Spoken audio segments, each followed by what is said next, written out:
حضرت سیدنا طفیل بن عمر دوسی رضی اللہ تعالیٰ عنہ کہتے ہیں میں نے کلمہ پڑھا تو میرے کریم محبوب علیہ السلام فرمانے لگے جا کے نا قبیلے میں بھی دین کی دعوت دے۔ فرماتے ہیں میں نے پیغام دین دیا اور سارے قبیلے میں دیا، کوئی ایک دروازہ بھی رہا نہیں جہاں میں نے پیغام نہ دیا، لیکن ایک بندے نے بھی میری بات قبول نہیں کی۔ میں تلخ ہو گیا، اتنی دیر ہو گئی بات کرتے، ایک بھی نہیں سنتا یار۔ حالانکہ جو دعوت دینے والا ہوتا ہے اس کے ذمہ اذان پڑھنا ہوتا ہے، بندوق کے زور پر لوگوں کو مسجد میں لانے کی ڈیوٹی نہیں ہے۔ اذان پڑھیں، صحیح کر کے پڑھیں، خودی کا سر نہاں لا الہ الا اللہ، خودی کا تیغ فساں لا الہ الا اللہ۔ اور اگرچہ بت ہیں جماعت کی آستینوں پر مجھے ہے حکم اذان لا الہ۔ آپ ذمہ داری پوری کریں۔ یہ کس نے کہا ہے کہ آپ نے بندوق کے زور پہ لوگوں کو مسجد میں لانا؟ اذان پڑھنا ڈیوٹی ہے، وہ وقت پہ دیں۔ حضرت طفیل بن عمر دوسی رضی اللہ تعالیٰ عنہ فرماتے ہیں کہ میں نے ایک ایک بندے کو پیغام دیا درد کے ساتھ، ایک نے بھی نہ مانی۔ میں واپس مدینہ منورہ لوٹ کر گیا، میں نے کہا یا رسول اللہ صلی اللہ علیہ وسلم میرے قبیلہ دوست کے لیے دعا کریں، یہ سارا تباہ ہو جائے، آج دعا کر دیں۔ کہتے میرے لفظوں میں اتنی شدت تھی اور میرے جملوں میں اتنا غصہ تھا اور میں اتنا ان لوگوں سے مایوس اور پریشان تھا کہ میں نے نا سخت بات کہہ دی۔ میں نے کہا حضور یہ نہیں مانتے، دعا کریں۔ وہ کہتے ہیں حضور اٹھے، وضو کیا اور پھر حضور نے مصلی بچھایا اور پھر کعبے کی جانب چہرہ نور کیا، ہاتھ اٹھائے تو لوگ کہنے لگے آج تو قبیلہ دوست والے ہلاک ہو ہی گئے، قربان جائیں۔ حضور نے ہاتھ اٹھا کے دعا کیا کی، کہا اللہ دل جو تیرے قبضہ قدرت میں ہیں تو کرم فرمانا، ان کے دلوں کو پھیر دینا دین کی طرف اور میری بارگاہ کی طرف پہنچا دینا دل جو تیرے پاس ہیں، مقلب القلوب ہے نا تو کرم نوازی فرما۔ حضرت سیدنا طفیل بن عمر دوسی کہتے ہیں حضور نے دعا کر دی، نہ میں بول سکتا تھا نہ کوئی اور، میں قبیلے گیا اور لوگوں قربان جاؤں میں اپنے قبیلے بعد میں پہنچا، حضور کی دعا کا اثر میرے قبیلے پہلے پہنچ گیا، کریم کی دعائیں وہاں پہلے پہنچ گئیں۔ فرماتے ہیں پہلے میں بات کرتا تھا تو کوئی سنتا نہیں تھا، اب میں پہنچا تو اللہ نے ماحول بنا دیا، 1 2 3 4 لوگ نہیں، 70 خاندان 70 گھرانے میرے قبیلے کے کلمہ پڑھ کے مسلمان ہوئے اور رسول کریم کی بارگاہ میں حاضر ہوئے۔ رو کے دیکھ لیا ساری دنیا کے سامنے، کچھ رب کے سامنے رو کے نہ دیکھ لیں؟ اب اسے کہے نا، اب حضور کی بارگاہ میں عرض کر کے نہ دیکھ لے، اب اپنے اللہ کی جانب رجوع نہ کرے۔ دیکھو نا نبی پاک صلی اللہ تعالی علیہ وسلم نے ہمیں فرمایا تمہارے آنسو قدر والے ہیں، رب رسول کی بارگاہ میں بہانا، ان کو ضائع نہ کرنا۔ عزیز بھائیو، یہ آنسو جو اللہ رسول کی بارگاہ کی طرف بہتے ہیں یہ اللہ کی رحمت کو متوجہ کرتے ہیں، یہ مالک کریم کے کرم کو مائل کرتے۔ ہمارا مسلح آباد ہونا چاہیے۔ وہ مجھے ایک دوست کہنے لگے صرف دعا کرنے سے کیا ہوتا ہے؟ میں نے کہا دعا کرنے سے پہاڑ ہل جاتے ہیں اپنی جگہ سے۔ میرے رسول پاک رات کو دعا کریں تو صبح فاروق اعظم جیسے لوگ آ جاتے ہیں دین اسلام۔ نبی پاک علیہ السلام رات دعا کرے نا، دعا، اور بدر کی رات حضور دعا کرے تو اللہ 7000 فرشتوں کو بھیج دیتا ہے مسلمانوں کی مدد کے لیے۔ صحابہ فرماتے ہیں میدان بدر میں ہم کسی کو قتل کرنا چاہتے تھے لیکن اس کی گردن پہلے سے کٹ کے گر جاتی تھی، فرشتے آئے ہوئے تھے۔ آج ہمارے ساتھ اللہ کی مدد ناراض ہو گئی ہے، ہم سے رب کی مدد ناراض ہے۔ ہماری مجموعی غلطیاں، قومی کوتاہیاں، بددیانتیاں، رشوت خوریاں، ہمارے جھوٹ، ہماری بد اخلاقیاں، مجموعی طور پر سوسائٹی کی مادہ پرستی، اخلاقی رویوں کی گراوٹ، لوٹنا، اپنا حصہ وصول کرنا، جگہ جگہ پہ کمیشن مقرر کرنے، ہر شخص کا ذات کے لیے سوچنا، اللہ کی مدد پھر روٹ جایا کرتی ہے، ناراض ہو جایا کرتی ہے۔ سب سے ضروری کام یہ ہے، سب سے ضروری کام کہ اللہ کی مدد شامل ہو۔ سب سے، ایک صحابی تھے، ایک جگہ انہیں شہید کیا جا رہا تھا، تو کافر چاہتے تھے کہ ہم ان کی لاش کو معاذ اللہ ثم معاذ اللہ بے حرمتی کریں۔ انہوں نے عرض کی مالک تو میرا مددگار ہے، اس بیابان جنگل میں میری مدد کرنا۔ شہد کی مکھیاں آ گئیں، ان کے پورے وجود کو چھپا لیا،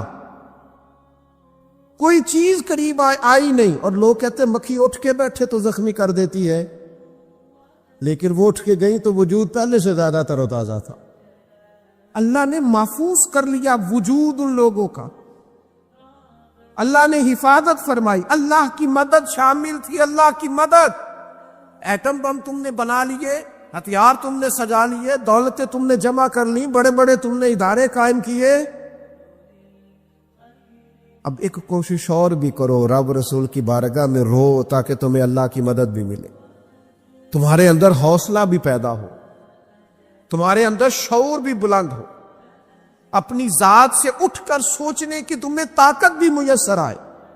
میرے عزیز، اگر اس کی بارگاہ میں رونا آ جائے نا، اس کی بارگاہ میں اسے منانا آ جائے، تو پھر تو کیفیات ہی کچھ اور ہو جاتی ہیں۔ کتنا کو روئیں بھلا؟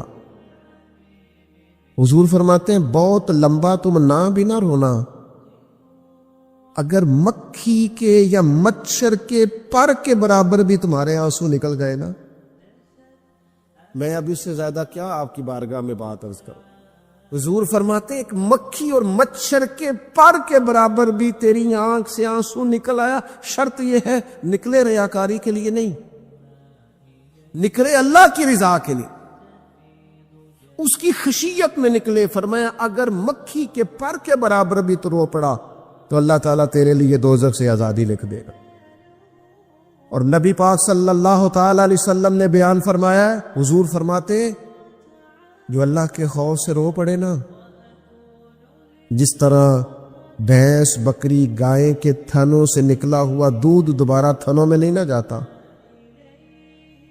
اسی طرح جو رب کی یاد میں رو پڑے وہ دوزخ میں نہیں جاتا۔ یہ مثال دیکھے کیسی دی حضور نے سمجھانے کی۔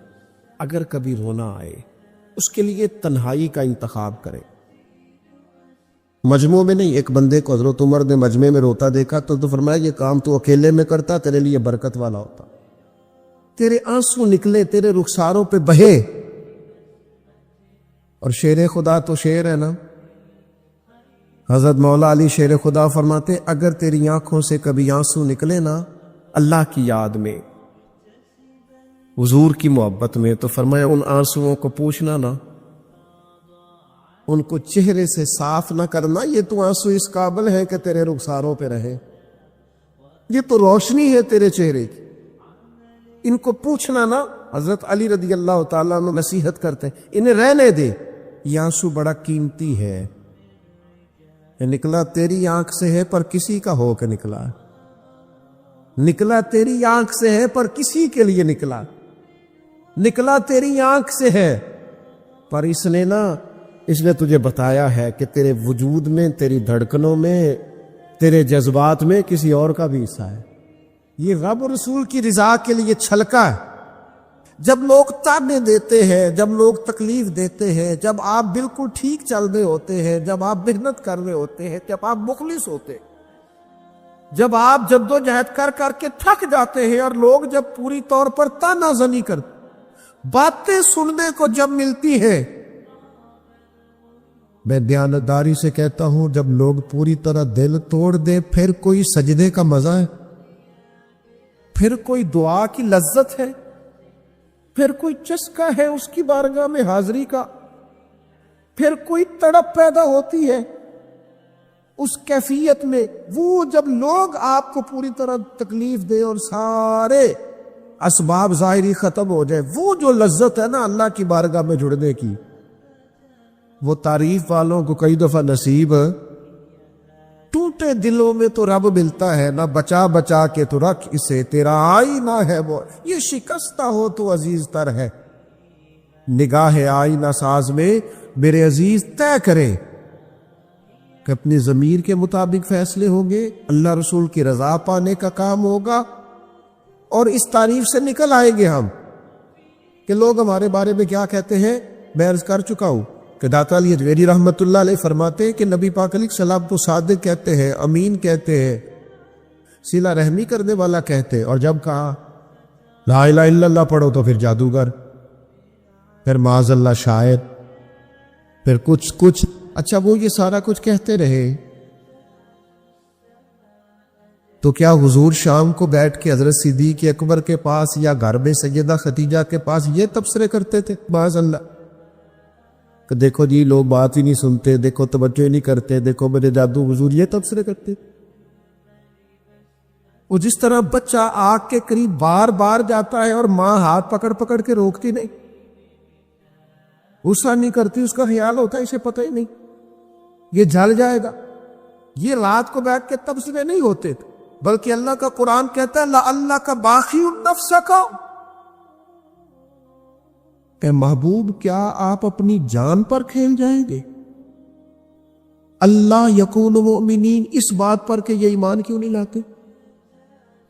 حضور آپ نے تو جان کی بازی لگا دی گویا، اتنی محنت کرتے ہیں، اتنی محنت کرتے، یہ اللہ کا مراد ہے، وہ جادوگر کہتے جا رہے، ساحر کہتے جا رہے، اور حضور جان کی بازی لگا کر دین بتاتے جا رہے۔ یہ مزاج ہے کہ آپ ان لوگوں کے بیچ کھڑے ہو کر انہی کی خیر کی بات کریں، انہی کے حق میں بھلے کی بات کریں جو آپ پر تانا زدی کر، آپ انہی لوگوں کے لیے۔ دیکھیے حضرت موسیٰ علیہ السلام، کبھی فرعونیوں سے مقابلہ ہے، کبھی دریاؤں کا سفر ہے، کبھی صحراؤں کا علاقہ ہے، کس طرح حضرت موسیٰ علیہ السلام نے جد و جہد کی اپنی قوم کو نکالنے کے۔ آپ قرآن مجید کھولیں، جگہ جگہ حضرت کلیم علیہ السلام کا ذکر ملے گا، کبھی وہ پانی کا مطالبہ لے کے آ، کبھی کچھ لے کے آ، دن رات حضرت موسیٰ علیہ السلام انہیں فرعون سے، فرعونیوں سے نجات دلانا چاہتے ہیں، لیکن وہ کتنی ذہنی اذیت دیتے ہیں۔ آپ تاریخ پڑھ کے دیکھیں، کبھی وہ ان سے کہا گائے ذبح کرو تو پوچھتے ہیں ہمیں کیسا ہو، بچڑی ہو کہ جوان ہو۔ کبھی حضرت موسیٰ علیہ السلام کے بارے میں معاذ اللہ ثم معاذ اللہ، یہاں تک انہوں نے کہہ دیا کہ آپ نے تو اپنے بھائی حضرت ہارون کو قتل کر کیا، یہاں تک کہ ایک عورت کو کہا جا کے جناب حضرت موسیٰ پہ الزام لگا دو۔ کبھی وہ کہتے ہیں کہ معاذ اللہ آپ اتنا اپنے آپ کو پردوں میں چھپا کے رکھتے ہیں، چونکہ حضرت کلیم بڑے حیادار تھے، اللہ کے سارے نبی حیادار ہوتے، تو وہ کہتے تھے لگتا ہے جسم پہ معاذ اللہ ثم معاذ اللہ کوئی عیب ہے، کبھی کوئی بات، کبھی کوئی بات، کبھی کوئی بات۔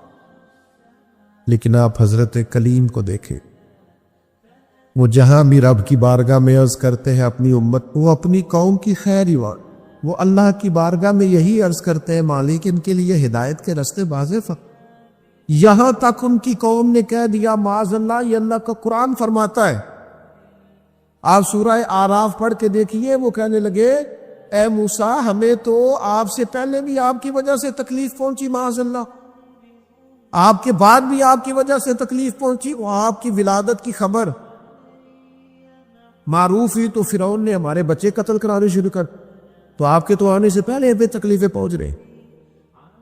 لیکن حضرت موسیٰ پھر بھی کہتے اور صبر کرو تمہارا دشمن ہلاک ہو جائے، اللہ تعالیٰ تمہیں کامیابی دے گا۔ پھر اللہ تعالیٰ نے اس کا اعلان بھی فرمایا، فرمایا یاد کرو نا بنی اسرائیل والوں، وہ وقت یاد کرو نا، وَإِذْ نَجَّيْنَاكُمْ مِنْ آلِ فِرْعَوْنَ، پھر ہم نے تمہیں نجات دی فرعون والوں سے، پھر ہم نے تمہیں نجات دی ان لوگوں سے، فرعونیوں سے تمہیں بچا لیا۔ کس کی برکت سے؟ حضرت موسیٰ علیہ السلام کی برکت، اللہ نے ان کے ذریعے تبلیغ فرما کے بچا لیا۔ قومیں اس کے اندر تبلیغ دیتی۔ حضرت سیدنا شعیب علیہ السلام کا ذکر ہمیں ملتا ہے سورہ ہود کے اندر، حضرت شعیب اپنی قوم کو منع کر رہے، کیا کہہ رہے؟ ناپ تول پورا کرو، نا انصافی نہ کرو، لوگوں کا حق نہ مارو، یہ خیر کی دعوت۔ قوم جواب میں کیا کہتی ہے؟ سورہ ہود پڑھیے، وہ کہتے ہیں ہمیں نہیں سمجھ میں آتی آپ کی باتیں، اگر ہمیں آپ کے قبیلے کا ڈر نہ ہوتا تو معاذ اللہ ہم تو آپ کو پتھر مار مار کے شہید کر دیتی۔ آپ انہیں تبلیغ دین کر رہے ہیں، آپ انہیں اخلاقیات سکھا رہے ہیں، آپ ان کے کردار و عمل میں خوبصورتی پیدا کرنا چاہتے۔ وہ کہتے ہیں اگر آپ کے قبیلے کا خوف نہ ہوتا تو ہم تو آپ کو شہید کر دیتے۔ تو جواب میں حضرت شعیب نے کیا کہا؟ جاؤ پھر موج کرو۔ انہوں نے کہا ایسی قوم کو تبلیغ کروں جو پتھر مارنے کی بات کرتی؟ کیا میں ویسے لوگوں کو دعوت خیر دوں جو مجھے شہید کرنے کی بات؟ کیا خوبصورت جملہ ہے قرآن مجید نے بیان کیا۔ حضرت سیدنا شعیب فرمانے لگے وَيَا قَوْمِ اعْمَلُوا عَلَىٰ مَكَانَتِكُمْ إِنِّي عَامِلٌ، فرمانے لگے قوم والو تم اپنی جگہ کام کرتے رہو جو تم نے کرنا ہے، اور میں اپنی جگہ دین کی تبلیغ کرتا رہو، کرو تم اپنا کام، اور میں اپنا۔ شکوہ ظلمت شب سے تو کہیں بہتر تھا ہم اپنے حصے کی کوئی شمع جلاتے جاتے۔ خبر پھیل گئی کہ حضرت عثمان غنی کو شہید کر دیا گیا ہے۔ انہوں نے حضرت عثمان کو روک لیا تھا، بٹھا لیا تھا، یہاں خبر پھیل گئی جناب عثمان کو شہید کر دیا گیا۔ عثمان، میں قربان رستوں سے جہاں تھے آپ گزرا کرتے تھے، میرے محبوب نے فرمایا آؤ بھائی سارے میرے ہاتھ پر بیعت کرو، میرے ہاتھ پر بیعت کرو، موت کی بیعت کرو، ہم نے عثمان کے خون کا بدلہ لینا۔ محبوب کا جوش و خروش، صحابہ بیعت کر رہے کس بات پر؟ حضرت عثمان کے بدلے پر۔ 1400 لوگوں نے بیعت کی بشمول مولا علی شیر خدا کے، کہ ہم نے حضرت عثمان کا بدلہ۔ حضور کو پتا تھا، محبوب تو جانتے ہیں، پر جذبات کو صحیح رخ دینا تھا۔ فرمایا آؤ بیعت کرو، اور تمام لوگوں نے بیعت کر لی، صرف حضرت عثمان نہیں تھے۔ حضرت انس بن مالک فرماتے ہیں محبوب نے اپنے ہاتھ فضا میں لہرائے، فرمایا بھئی عثمان موجود نہیں ہے، فرمایا یہ ہاتھ میرا، یہ میرے عثمان کا، لو میں عثمان کی بھی بیعت کرتا ہوں، یہ عثمان کی بھی۔ حضرت انس بن مالک فرماتے ہیں، جناب انس بن مالک فرماتے ہیں قسم اللہ کی، وہ جس وقت نبی پاک نے کہا نا یہ عثمان کا ہاتھ ہے، فرماتے ہیں اس وقت عثمان کا ہاتھ کائنات کے سب لوگوں کے ہاتھوں سے بہتر ہو گیا تھا۔ اتنی عظمتیں ملی حضرت عثمان غنی کو، اتنا مقام ملا سیدنا عثمان کو۔ یہ جو لوگ ہیں نا، یہ جو دروازہ رسول کے خاص غلام ہیں، ان غلاموں کی محبت سے فیض آئے گا رسول پاک کی محبت کا۔ غلامی کی طبیعت چاہے گی، ان سے پیار کرو گے تو مدینے والے کے محبوب بن جاؤ گے۔ ان لوگوں سے سیکھیں گے کہ دین کا اصل مزاج کیا ہے، یہ بتائیں گے۔ حضرت عثمان غنی رضی اللہ تعالیٰ عنہ، انہوں نے رسول کائنات صلی اللہ تعالیٰ علیہ وسلم سے محبت کی، پیار کیا، اس انداز میں کیا کہ وہ درجنوں سینکڑوں لوگ کھڑے ہیں اور کئی دنوں کی بھوک ہے، تو منافقین ہنس رہے ہیں کہ دیکھو مسلمانوں کے پاس تو کھانا ہی نہیں، تو عثمان غنی اونٹوں پہ رکھ کے پکا کے لنگر بھیج رہے ہیں، ہمیں کھلاؤ، ان کو عثمان کی جانب کھلاؤ کھانے۔ حضرت عثمان غنی ایک صحابی قرض لے گئے، کچھ دنوں کے بعد آئے، آ کے کہنے لگے واپس لے لے، کہنے لگے میں نے تو مربت میں دے دیا تھا، تو میرے نبی پاک کا غلام ہے، میں تو اس نسبت کا پابند دے دیا تھا، واپسی کا کیا مانا ہوں۔ حضرت سیدنا عثمان غنی کا ڈھلا ہوا رسیلا سجیلا مزاج، اس میں خوبصورتی، اس میں ٹھہراؤ، اس میں رسول پاک کی محبت کا رنگ۔ حضرت رقیہ رضی اللہ تعالیٰ عنہ حضور کی صاحبزادی ہیں، ان کے ساتھ حضرت عثمان غنی کا نکاح ہوا۔ جناب اسامہ بن زید کہتے ہیں حضور نے مجھے کچھ چیز دینے بھیجا، ابھی میں چھوٹا تھا، گھروں میں چلا جاتا تھا، اور بعض نے لکھا ابھی پردے کی آیتیں ہی نہیں آئی تھی، لوگ جاتے تھے ایک دوسرے کے گھروں میں۔ حضرت اسامہ بن زید کہتے ہیں میں گیا کھانا دینے، تو میں نے دونوں میاں بیوی کو گھر میں بیٹھے دیکھا، میں واپس آیا تو محبوب فرمانے لگے میری بیٹی اور میرے داماد کو دیکھا، پھر میں نے کہا یا رسول اللہ دیکھا ہے؟ فرمایا اتنے خوبصورت لوگ پہلے بھی کبھی دیکھے؟ اتنے خوبصورت تھے حضرت عثمان غنی، اتنے حسین تھے، اتنا ان کے مزاج میں نفاست تھی، اس قدر زیادہ شرم و حیا والے۔ حضور فرماتے ہیں ایسے لوگ کبھی دیکھے؟ میرے دوستوں، ان لوگوں سے پیار کرنا، ان سے محبت کرنا، ان کے ناموں پر اپنی اولادوں کے نام رکھنا، ان کی غلامی کا ذکر اپنی طبیعتوں میں پیدا کرنا، اور پھر نبی پاک صلی اللہ تعالی علیہ وآلہ وسلم نہ ان کا ذکر کرتے تو مختلف انداز میں، مختلف زاویوں سے۔ محبوب ایک باغ میں بیٹھے، یہ بھی ذرا دیکھنا، کبھی من موج میں ہوتا ہے اور تن شوق میں ہوتا ہے، کبھی کیفیات اور ہوتی ہے، کبھی وہ ایک مقام پہ کہا تھا نا، میرے اوپر ایک ایسا وقت آتا ہے کہ میرے ساتھ میرا رب ہوتا ہے جو اس کی شان کے لائق۔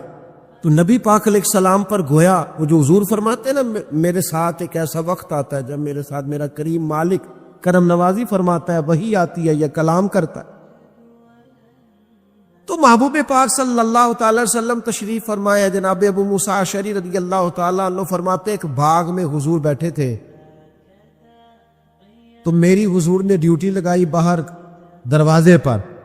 فرماتے باہر کوئی آیا اس باغ کے دروازے پر، تو حضور فرمانے لگے جو دروازے پہ آیا اسے اجازت بھی دے دو اور جنت کی بشارت بھی دے دو۔ ظاہراً تو حضرت ابو موسیٰ اشعری نے بھی بندہ نہیں دیکھا کون آیا ہے، وہ سامنے تو آیا ہی نہیں، لیکن حضور نے اندر بیٹھے بیٹھے ہی نا، اندر بیٹھے بیٹھے ہی محبوب فرمانے لگے وہ جو آیا ہے نا، کیونکہ حضور تو مالک ہے نا جنت کے۔ میرے امام فرماتے تجھ سے اور جنت سے کیا مطلب، منکر دور ہو، ہم رسول اللہ کے، جنت رسول اللہ کے۔ حضور اندر بیٹھے دیکھا ہی نہیں باہر کون ہے، اور فرمانے لگے وہ جو آیا دروازے پہ اسے بتا دو تو جنتی ہے۔ حضرت ابو موسیٰ اشعری کہتے ہیں دروازہ کھولا تو ابو بکر صدیق تھے۔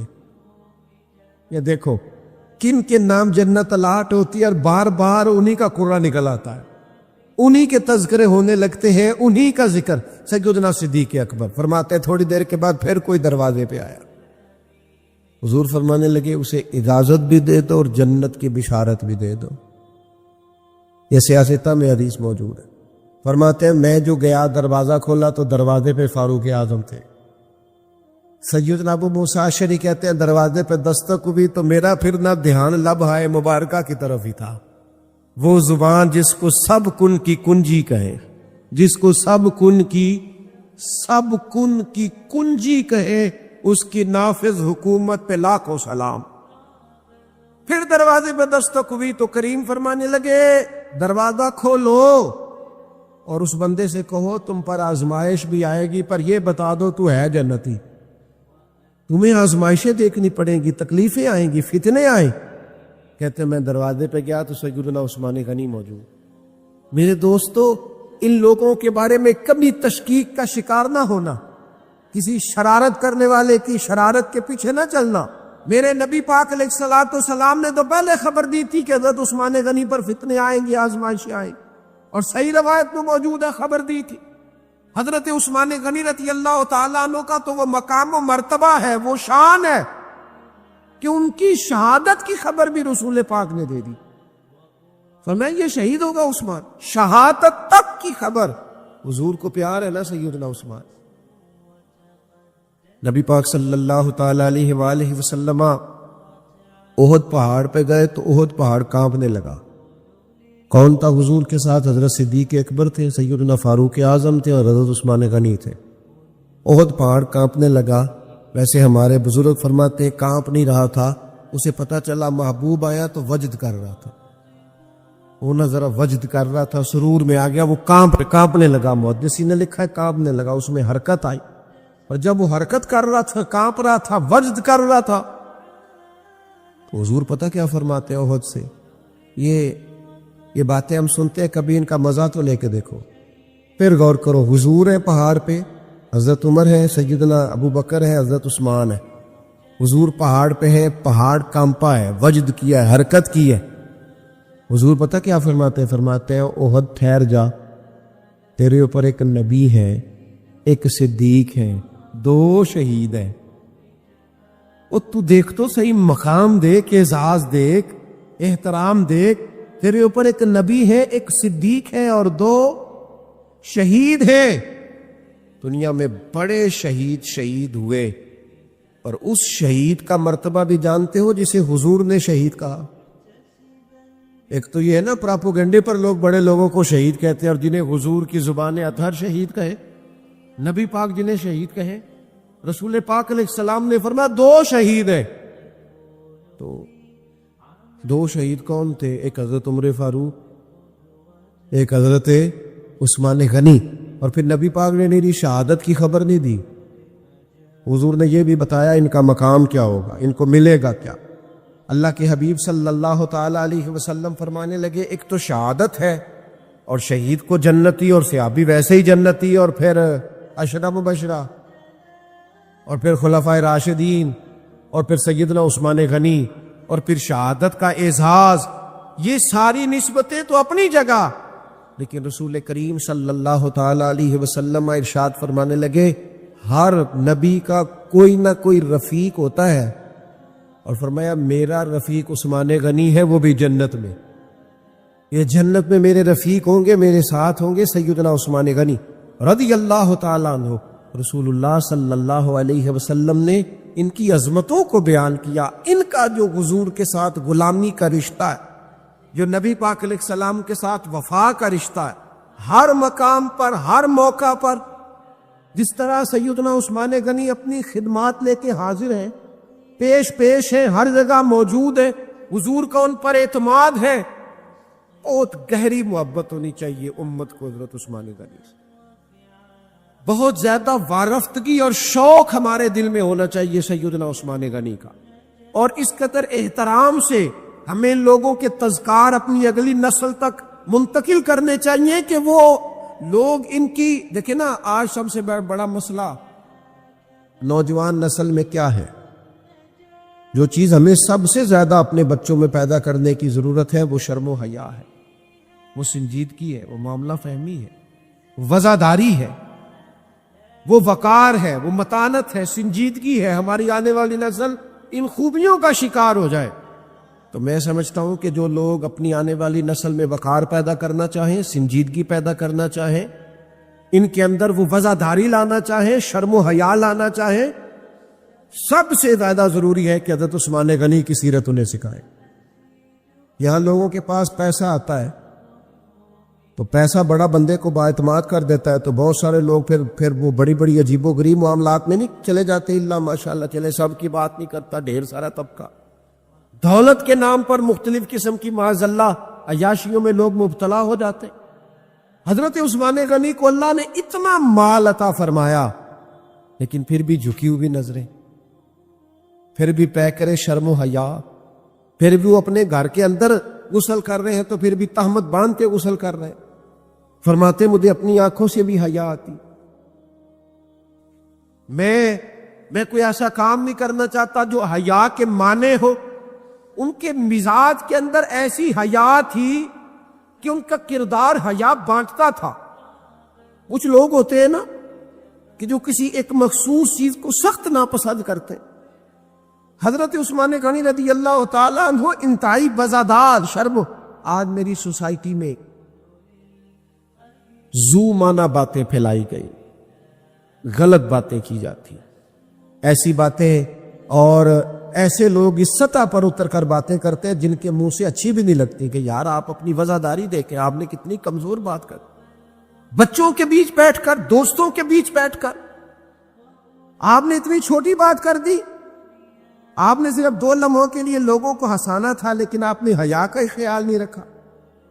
آپ کے جو من میں آیا آپ نے کہہ دیا. ہر بات کو سنانے کی ہوتی ہے، ہر بات پہ. حضرت علی شیر خدا فرماتے میں نے ایک مخصوص مسئلہ حضور سے پوچھنا تھا، لیکن مجھے اتنی حیا آتی تھی میں کئی ہفتے کئی مہینے پوچھ نہیں سکا، حالانکہ بات شریعت کی پوچھنی تھی. فرماتے پھر کوئی شخص آیا، اس نے وہ بات پوچھی تو میرا بھی مسئلہ حل ہو گیا.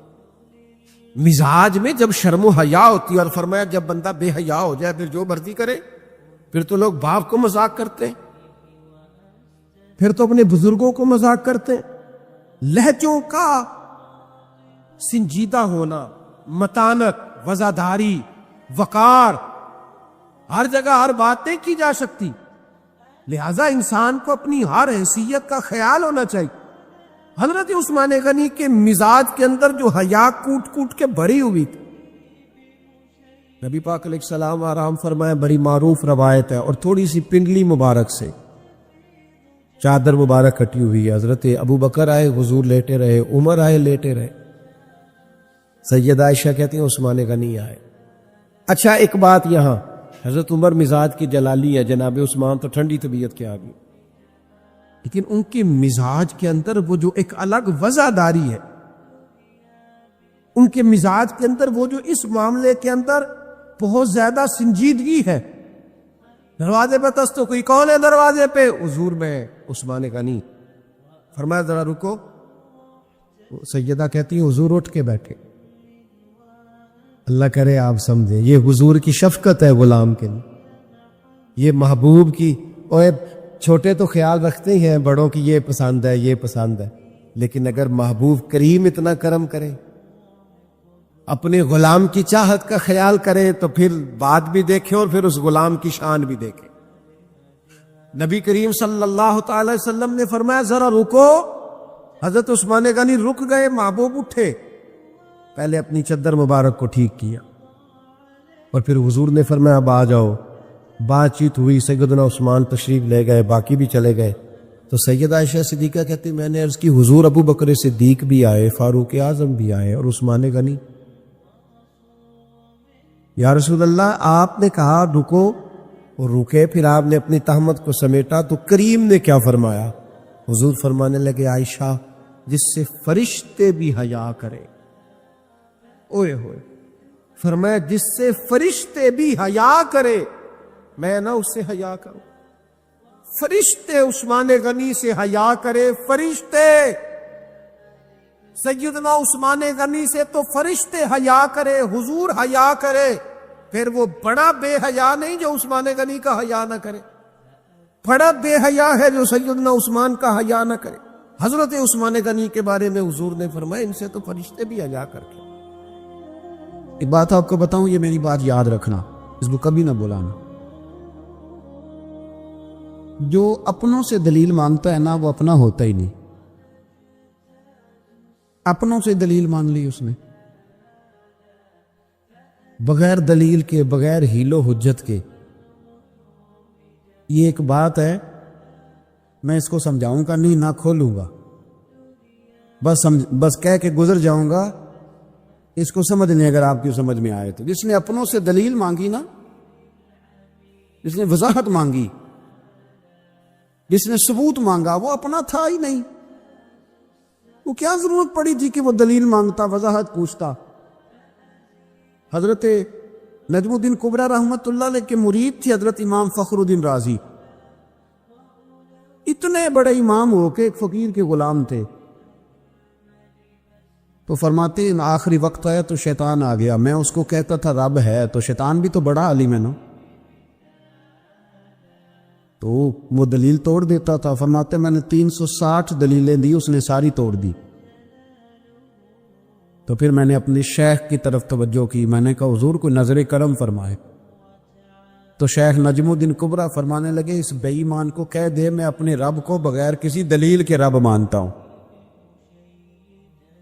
دلیل کی ضرورت ہی نہیں, بس میرا رب ہے تو رب ہے, ختم ہو گئی بات. نبی رحمت علیہ السلام فرمانے لگے میں نے جس کے سامنے بھی دین پیش کیا اس نے دلیل مانگی. فرمایا یہ واحد میرا ابو بکر صدیق ہے, میں نے اسے کہا ہے کلمہ پڑھ لو, اس نے دلیل مانگی نہیں, فوراً ہی کلمہ پڑھ کے مسلمان ہو گیا.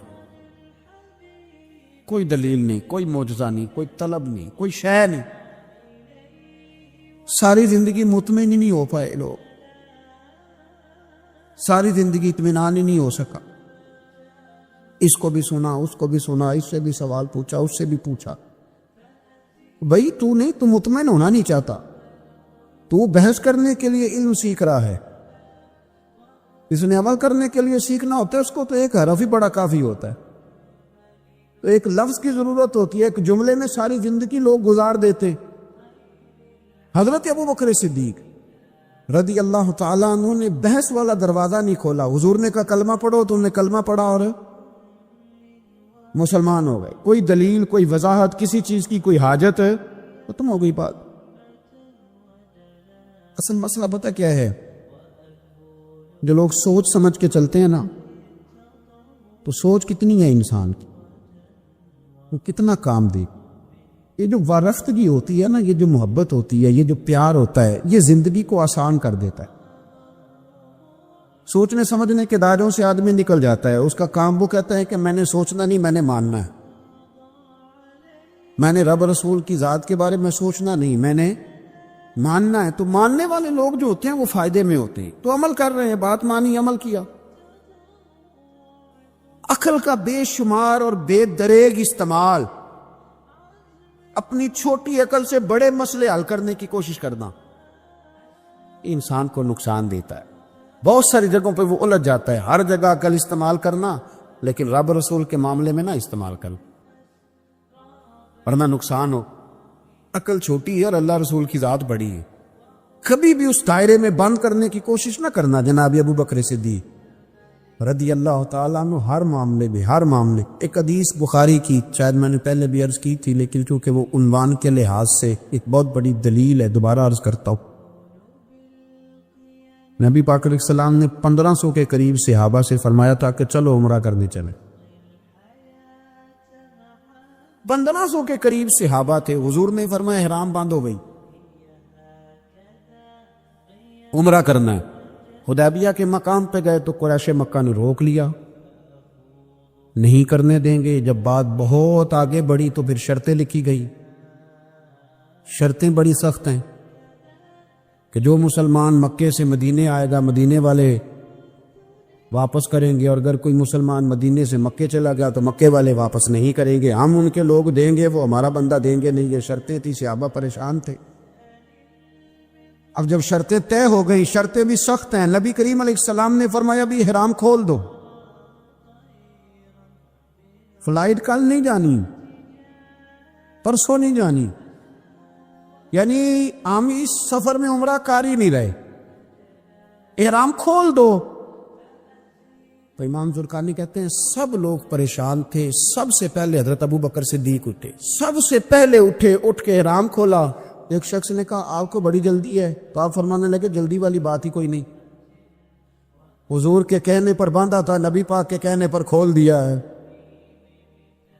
ختم ہو گئی بات. حضور نے فرمایا باندھ لو تو ہم نے باندھ لیا. حضور نے کہا کھول دو تو ہم نے کھول دی. جلدی والی کیا بات ہو. صحیح بخاری کے لفظ ہیں. حضرت عمر کہتے ہیں کہ میری سمجھ میں بات نہیں آتی تھی، دب کے صلح کیوں کریں، ہم تو 313 تھے، تو ہم نے بدر میں ان کو بھگا دیا تھا، اب تو ہم 1500 گئے، تو ہم ان سے قتال کریں گے، لڑائی کریں گے، جنگ ہوگی. حضرت عمر فاروق رضی اللہ تعالیٰ عنہ فرماتے ہیں حضور نے شرطیں طے کر لیں، بات لکھی گئی. میں نبی پاک کے حجرے میں داخل ہوا، خیمہ لگا ہوا تھا. میں نے جاتے ہی اپنی جذبہ جہاد کا اظہار کیا اور بڑے جلال میں، یا رسول اللہ آپ سچے رسول ہیں؟ بالکل سچا ہوں. قرآن سچا ہے؟ بالکل سچا ہے. اسلام سچا ہے؟ بالکل سچا ہے. حضور ہم دب کے صلح کیوں کرے؟ نبی کریم علیہ السلام نے فرمایا عمر تجھے تیری ماں روئے، میں اللہ کا رسول ہوں، میں وہی کہتا ہوں جو میرا رب مجھے حکم ارشاد فرماتا ہے. کہتے میں نے فوراً عرض کی یا رسول اللہ صلی اللہ علیہ وسلم آپ نے فرمایا نہیں تھا کہ عمرہ کریں گے؟ تو حضور نے فرمایا کہا تھا عمرہ کریں گے، یہ تو نہیں کہا تھا کہ اسی سال ہی کریں گے. کریں گے تو کریں گے.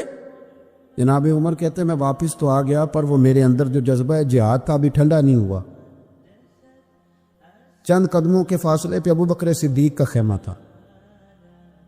کہتے میں ان کے خیمے میں جھک گیا. وہی سوال میں نے دہرائے، وہی میں نے کہا عمر ابو بکر یہ سچے رسول ہیں؟ کہا بالکل سچے. قرآن سچا ہے؟ سچا ہے. اسلام سچا ہے؟ سچا ہے. تو پھر ہم دب کے صلح کیوں کریں؟ جناب عمر فرماتے ہیں میں قربان جاؤں ابو بکر کے لفظوں میں بھی فرق کوئی نہیں آیا، حروف بھی اتنے ہی جتنے نبی کریم نے ادا کیے تھے.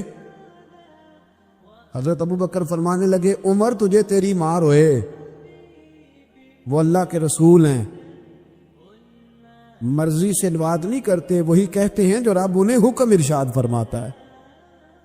بئی نہیں وہی لفظ فرماتے میں نے فوراً کہا. میں نے کہا ابو بکر حضور نے فرمایا نہیں تھا کہ عمرہ کریں گے؟ تو کہتے ہیں وہی لفظ، وہی حرف، وہی انداز، وہی طریقہ، وہی سلیقہ، وہی انداز تکلم، بالکل حضور کی اتباع میں اسی انداز میں فرمانے لگے عمر حضور نے فرمایا تھا عمرہ کریں گے، یہ تو نہیں فرمایا تھا کہ اسی سال ہی کریں گے. کریں گے تو انشاءاللہ کریں گے. فرماتے ہیں میں واپس آ کے بیٹھا تو حضرت عمر کہتے ہیں جب میرا غصہ اترا نا تو پھر میرے اندر سے آواز آئی کہ عمر ذرا غور تو کر، تو ابو بکر کے ایمان تک کبھی نہیں پہنچ سکتا، اس تک تیری رسائی نہیں ہو سکتی. میرے بھائی اتنی بحثیں ہیں ہمارے زمانے میں، اتنا الجھاؤ ہے، اتنا الجھاؤ ہے، یعنی ہر بندہ رائے کا اظہار کرنا ضروری سمجھتا ہے. ہر بندہ کہتا ہے جی میرے خیال میں، ہر بندہ کہتا ہے جی میرا ذہن یہ ہے، بلکہ کچھ تو کہتے ہیں میں اندر کی خبر نہ دوں آپ کو. یعنی اب پتہ نہیں اس کے پاس اندر کی خبریں کیسے آئیں گے، وہ سمجھ میں نہیں آتی بات. کچھ لوگ کہتے ہیں 35-40 سال ہو گئے جی علماء کو سن رہا ہوں. تو میں کہتا ہوں کہ میرا تو خیال ہے کہ 35 دن بھی بندہ کسی کو سن لے تو سیانا ہو جاتا. تو 35 سال سے اگر آپ کی سمجھ میں نہیں آئے تو پھر زمین ہی بنجر ہے. پھر مہربانی کریں یہ ٹائلیں اکھیڑ کے نا تو نیچے سے کچی زمین نکالیں تاکہ کوئی بات سمجھ میں آئے. میرے نبی پاک علیہ السلام کے درویش صحابی تھے حضرت سعید بن زید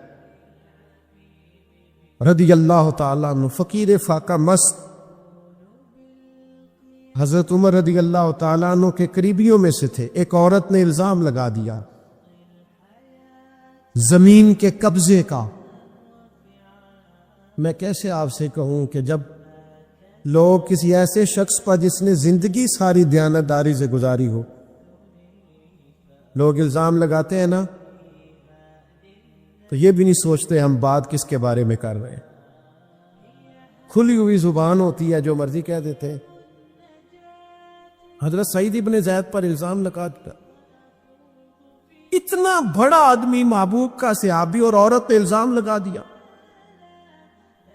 اور جب اللہ والے بد دعا دیتے نہیں، لیکن جب کوئی تکلیف اتنی دے، کلیجہ پھٹ جائے، پھر بندہ کیا کرے.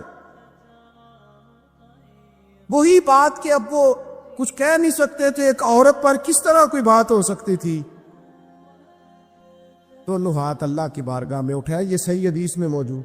دونوں ہاتھ اللہ کے حضور اٹھا کے عرض کرنے لگے مالک اگر یہ عورت جھوٹی ہے نا تو پھر اسے اندھا کر دے اور اس کی قبر اس کے گھر میں بنا دے.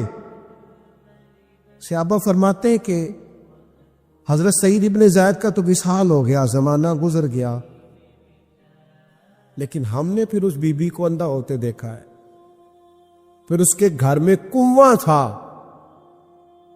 اور ہم نے اسے اپنے ہی گھر کے کنویں میں گر کے مرتے ہوئے بھی دیکھا ہے. میں جانتا ہوں اس بوڑھی عورت کو جس کی بیٹی کو کسی نے بڑا ہی ستایا تھا سسرال والوں نے، اور خامد اس کا موجود نہیں تھا، تو وہ اپنے وہاں سے نکلتے ہوئے نا واپس گھر سے، تو وہ دروازے پہ کھڑی ہو کے کہہ رہی تھی حضرت صاحب میں گزر رہا تھا، حضرت صاحب گل سن لو، بچیوں کا باپ کوئی نہیں، ایک بھائی ہے بیچارہ کدھر کدھر جائے، ہر چوتھے دن میں یہاں آ کے منتیں کر کے دوپٹے پھینک کے بچی چھوڑ کے جاتی ہوں. آج میں نے اپنا مقدمہ رب کی بارگاہ میں پیش کر دیا. آپ گواہ رہے نا، میرا جرم صرف یہ ہے کہ میں بیٹیاں دی ماں ہوں. گواہ رہے نا آپ، میں نے مقدمہ اللہ کے حضور درج کرا دیا ہے. بیٹی کو حوصلہ دے کے جاتی ہوں، خود نہیں سوتی میں ساری رات. مجھے پتہ ہے میری بیٹی کے ساتھ زیادتی ہو رہی ہے، اور ان کو بھی پتہ ہے لے جا کوئی نہیں سکتے، بندے ماڑے ہیں، تو یہ روز ظلم کرتے. اب میں نے وہ مقدمہ درج کرا، آپ گواہ رہنا، میں نے بڑا منایا اس اماں کو. میں نے کہا میں اتنے سخت جملے نہ کہنے لگی کلیجہ اندر سے پھٹ گیا، چھلنی ہے۔ ایک شخص کے کمرے میں جاتی تھی معافی مانگنے، چلو بچی سے غلطی ہو گئی تو اٹھ کے دوسرے کمرے میں چلا جاتا تھا، میں دوسرے میں جاتی تھی کیونکہ میں بیٹی والی ہوں۔ اب میں نے مقدمہ درج کرا دیا ہے، اب میرا رب جانے میں بڑا اللہ کا گناہگار بندہ ہوں۔ میں نے پھر واقعی وہاں انصاف ہوتے دیکھا، میں نے وہ رنگ بدلتے اور حالات تبدیل ہوتے دیکھے۔ یہ یاد رکھنا، زندگی خود بھی گناہوں کی سزا دیتی ہے، یہاں بھی زندگی خود بھی گناہوں کی سزا دیتی۔ یاد رکھنا، ذرا احتیاط سے منہ کھولنا کسی کے بارے میں، اللہ کے بندوں کے بارے میں اپنی زبانیں ذرا احتیاط سے کھولنا، ذرا خیال کرنا، کسی غریب کے بارے میں جملے سوچ کر بولنا، کسی کمزور کا مذاق اڑانا تو معاذ اللہ ذرا ہوش کرنا، اللہ سے ڈر کے بات کرنا، اس لیے کہ بڑی جلدی انصاف کا وقت آنے والا، بڑی جلدی حالات بدلنے والے۔ تلک الایام نداولها بین الناس، اللہ لوگوں کے درمیان دن بدل دیا کرتا ہے، پھر لوگوں کو جگہ نہیں ملتی چھپنے کی، رخ چھپانے کی۔ کسی کو اتنا نہ ستاؤ کہ وہ بیچارہ خود کچھ نہ کر سکے اور اللہ کے حضور تمہاری شکایت کرے، بچو۔ میں نے بہت پرانا ایک جملہ کہا تھا، پھر کہتا ہوں، غریبوں کی بد دعائیں دن میں نہیں ستاتی، غریبوں کی بد دعائیں رات کو ستاتی۔ جب اے سی پورا لگا ہو، گھر پورا بہترین بنا ہو اور نیند نہ آئے، اور اپنے ہی گھر سے خوف آئے، اور اپنے ہی مقام سے بندہ بے چین ہو کے اٹھے، اور کبھی چھت پہ اور کبھی نیچے، اور پتہ نہیں مجھے کیا ہے اور پتہ نہیں مجھے کیا ہے، تو پھر وہ استغفار کرے، پھر وہ جس کو ستایا اس سے معافی مانگے، پھر جس کا دل توڑا ہے اس سے جا کے اللہ کی رضا کے لیے معافی مانگ کے آئے، اس لیے کہ کچھ سکون ایسے ہیں جو صرف معافیوں سے ملتے ہیں۔ نبی پاک رحمت للعالمین ہے، لیکن جب حضور گزرے نا ایک دن طواف بیت اللہ شریف کر کے، تو کفار نے پھبتیاں کسی، بار بار بلا بلا کا، ایک طواف بھی حضور نے کر لیا، دوسرا بھی کر لیا، تیسرا بھی، اور پھر انہیں اوجڑیاں ڈالی، کئی تکلیفیں دی، تو اس وقت حضور نے پھر دعا کی تھی، اے اللہ گن لے ان لوگوں کو، گن مالک ان بندوں کو یہ اتنی تکلیف دیتے۔ حضرت صدیق اکبر فرماتے ہیں، وہ جن کے لیے محبوب نے اس دن دعا کی تھی وہ چن چن کے بدر میں قتل ہوئے، سارے گن گن کے وہ لوگ قتل ہوئے۔ کیوں ہم کسی کو اتنا ستائیں کہ اس کے منہ سے پھر ایسے جملے نکلے جو ہم سے سنبھالے نہ جا سکے۔ حضرت سعد بن ابی وقاص، بخاری مسلم دونوں میں حدیث، حضرت عمر نے انہیں کوفے کا گورنر بنایا تھا، حاکم بنایا تھا۔ کچھ لوگ حسد کی وجہ سے نیک لوگوں پر تنقید کرتے، اپنے ذاتی حسد کی وجہ سے اللہ کے بندوں کو ستاتے، پھبتیاں کستے، زبانیں کھولتے، اور آپ فرماتا ہے جس نے میرے ولی سے دشمنی کی میرا اعلان جنگ ہے۔ حضرت فاروق اعظم رضی اللہ تعالیٰ عنہ نے حضرت سعد بن ابی وقاص کو حاکم بنایا کوفے کا، تو کچھ لوگوں نے شکایتیں کی، تو حضرت عمر نے کہا جاؤ پتہ کرو جا کے، معلومات کی، تو ہر بندہ کہنے لگا اتنا اعلیٰ تو بندہ ہو ہی نہیں سکتا جتنے حضرت سعد بن ابی وقاص ہے۔ ایک بندہ کھڑا ہوا، صرف ایک، وہ کہنے لگا نہ تو یہ جہاد میں جاتے ہیں، نہ مال غنیمت صحیح تقسیم کرتے ہیں، نہ یہ عدل و انصاف کرتے۔ تین شکایتیں اس نے لگائیں۔ حضرت سعد بن ابی وقاص چونکہ زندگی ساری محنت کی تھی، جہاد کیا تھا، ساری زندگی انصاف میں گزاری تھی، دل ٹوٹ گیا، اللہ کی بارگاہ میں عرض کرنے لگے مالک اگر یہ ریاکاری کے لیے کہہ رہا ہے نا، یہ باتیں جھوٹ بول رہا ہے، تو پھر اس نے 3 الزام لگائے ہیں، تو میں 3 دعائیں کرتا ہوں، اس بندے کی عمر لمبی کر دے، اس کا فاقہ بڑھا دے، اور اسے فتنوں میں مبتلا کرنا میرے مالک۔ یہ دعا نکلی حضرت سعد بن ابی وقاص کی زبان سے۔ صحابہ اور تابعین فرماتے ہیں وہ بندہ اتنا بوڑھا ہو گیا، حضرت سعد بن ابی وقاص تو وصال کر گئے، بڑی شان سے دنیا سے گئے، لیکن وہ اتنا بوڑھا ہو گیا کہ اس کی بھویں جھک گئی تھی، اور فاقے کا یہ عالم تھا کہ فاقہ ختم ہی نہیں ہوتا تھا، اور فتنوں کا یہ حال تھا کہ بڑھاپے میں بھی معاذ اللہ چوکوں میں کھڑی عورتوں کو چھیڑ دیتا تھا، اور لوگ جوتے مارتے، تکلیف دیتے، تو کہتا تھا لوگوں میں کیا کروں، مجھے حضرت سعد بن ابی وقاص کی بد دعا لگ گئی، میں نے ان کو ستایا، دل توڑا، اذیت دی، کیوں ہم اس طرح کے لفظ کہیں؟ حضور فرماتے ہیں اللہ کے کچھ بندے ہیں، اگر وہ قسم کھا کے کہے نا یا اللہ ایسا کر دے، یہ بخاری مسلم دونوں میں موجود ہے، وہ قسم کھا کے کہے نا لو اقسم علی اللہ لابرہ، وہ اگر قسم کھائے تو رب ان کی قسم بھی پوری فرما دیا کرتا۔ وہ میرے بھائی، محبت کے لیے دل ڈھونڈ کوئی ٹوٹنے والا، کوئی جگہ ایسی تلاش کر جہاں سے دعا مل جائے، جہاں سے کرم ہو جائے، جہاں سے عطا ہو جائے، جہاں سے اللہ کا فضل ہو جائے۔ اور پھر ہمیں بھی چاہیے ہم دعائیں دیتے رہیں، ماں باپ کو چاہیے اولاد کو دعائیں دیتے رہیں، اساتذہ کو چاہیے شاگردوں کو دعائیں دیتے رہیں، مشائخ کو چاہیے عقیدت مندوں کو دعائیں دیتے رہیں، بہن بھائیوں کو چاہیے ایک دوسرے کو دعائیں۔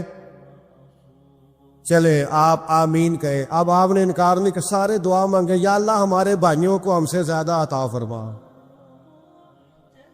یا اللہ بھائی کو ہم سے، یا اللہ بھتیجوں کو زیادہ عطا فرما، بانجوں کو زیادہ عطا فرما، اللہ محلے داروں کو زیادہ عطا فرما، پڑوسیوں کو زیادہ عطا فرما۔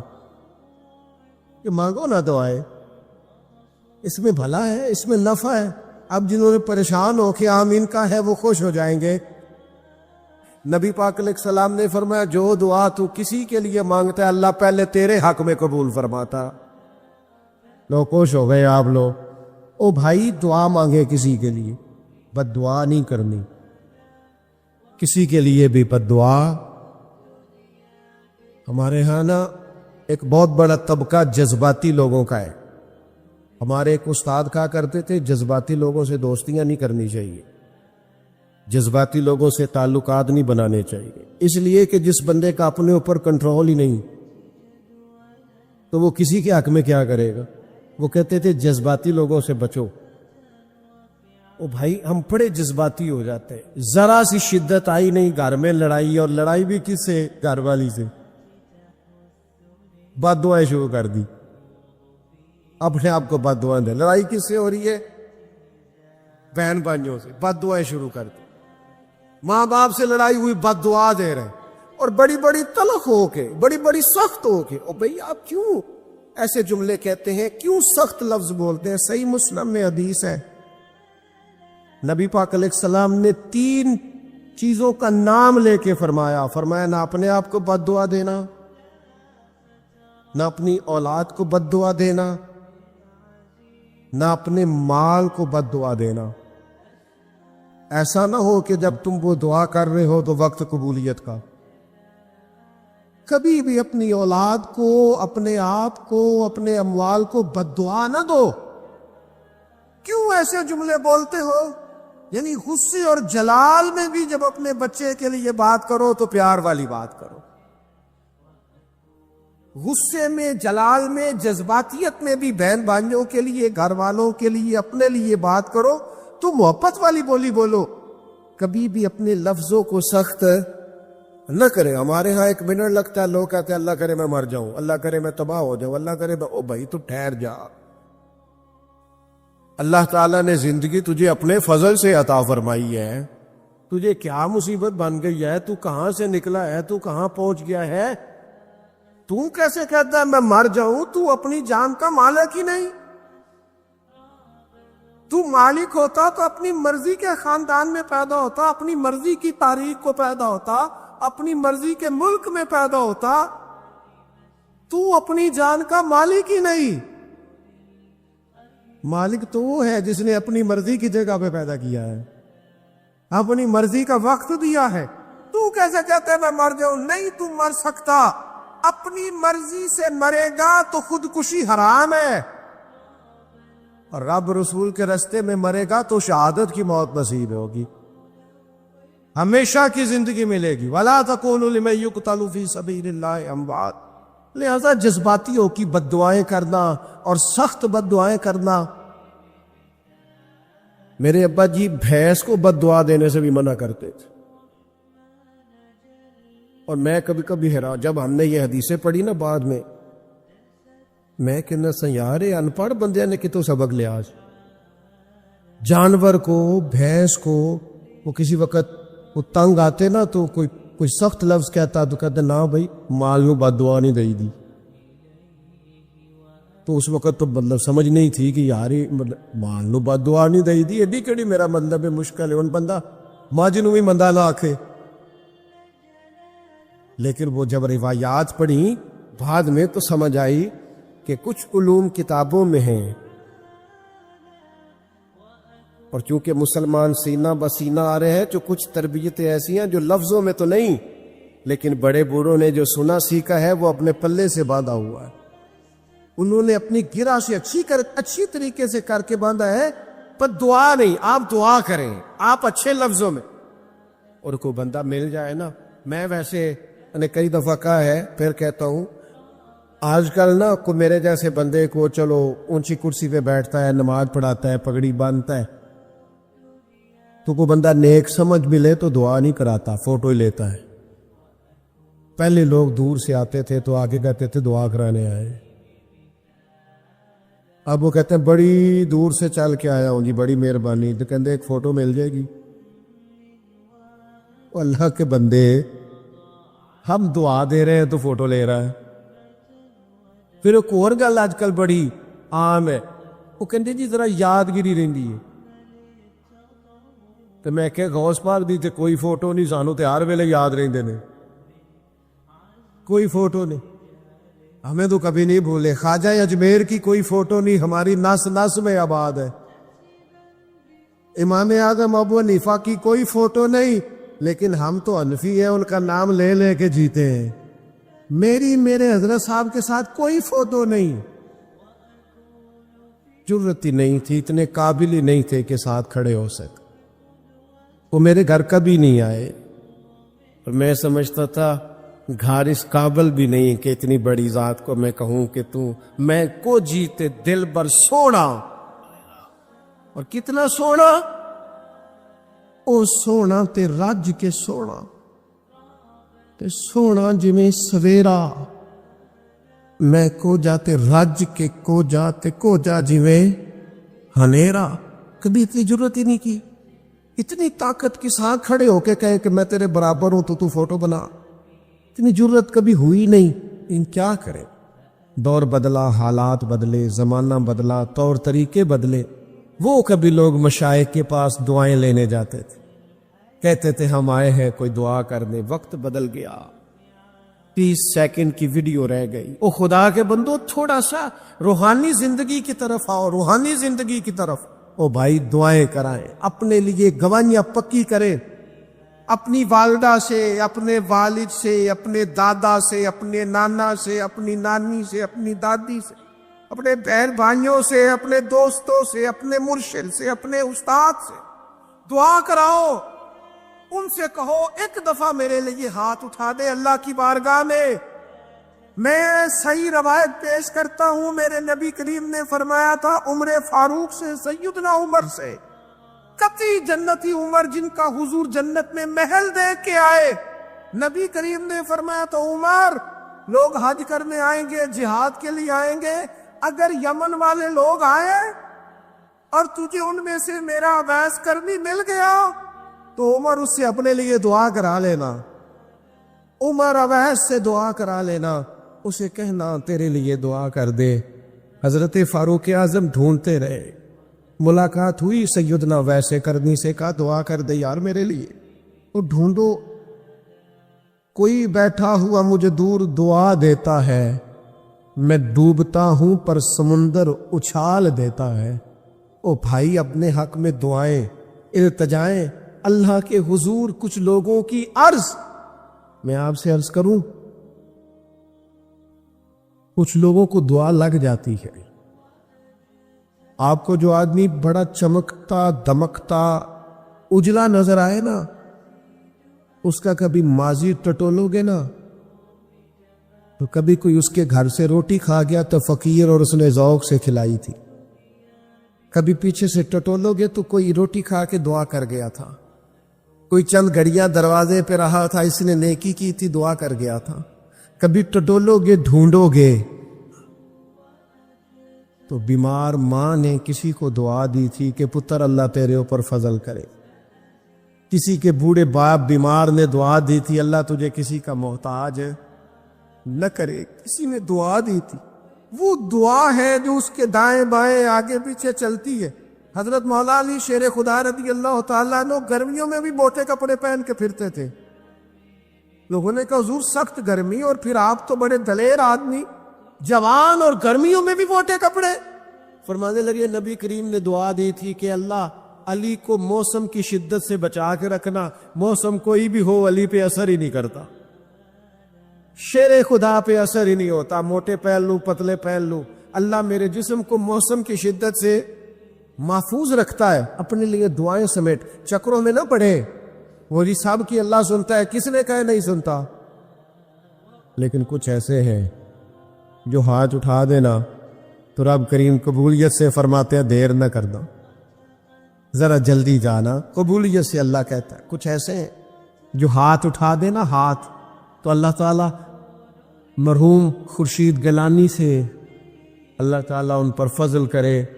کچھ تھوڑا ربط رہا، انہوں نے نا ایک جملہ اپنی والدہ کے لیے کہا تھا، کہنے لگے میری اماں ان پڑھ تھی،